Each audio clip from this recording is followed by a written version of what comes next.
আসলে বাংলাদেশের অবস্থা কি বলবো আর কি, আপনারা সবাই দেখতেই পারতেছেন গরু আর মানুষের অবস্থা একই হয়ে গেছে পানির জন্য।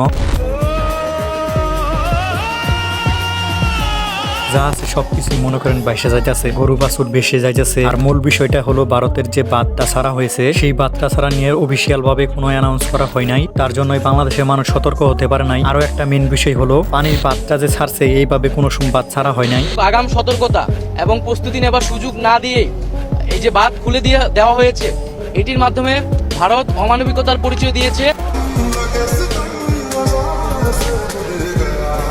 যেইভাবে এবার বাঁধটা ছাড়া হয়েছে, এর আগে ছাড়া হয়েছে অল্প অল্প করে, তো এখন যেইভাবে ছাড়া হয়েছে একবারে সবকিছু দেখে বুঝতেই পারতেছেন কিরকম ভাবে ছাড়া হয়েছে পানিটা।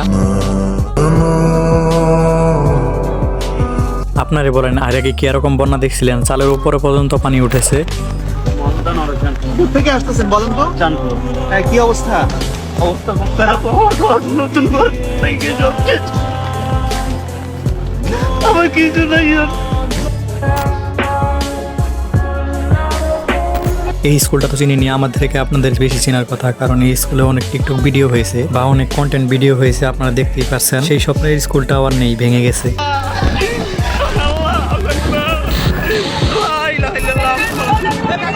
আপনারা দেখলেন গরু বাইসে যাইতেছে, শুধু গরু না মানুষও বাঁচতেছে গরুর মতোই, এবং এই হাজারো মানুষ, লাখো মানুষ, কোটি মানুষ বাঁচতেছে পানির ভিতরে। এই সময়টাই বলতেছে যে মানুষ ভারতের পণ্য বিক্রয় করা বন্ধ করে দিবে এবং কি ভারতের পণ্য বিক্রয় করা বয়কট করে দিবে। সেই বিষয়টি নিয়ে ভারতের কলকাতার লোক একজন কি বললো দেখে যান। বাংলাদেশ আমাদের কাছ থেকে, আমাদের পার্শ্ববর্তী দেশ, খুবই ছোট দেশ, আমাদের পশ্চিমবঙ্গ যতটা বাংলাদেশও ততটা।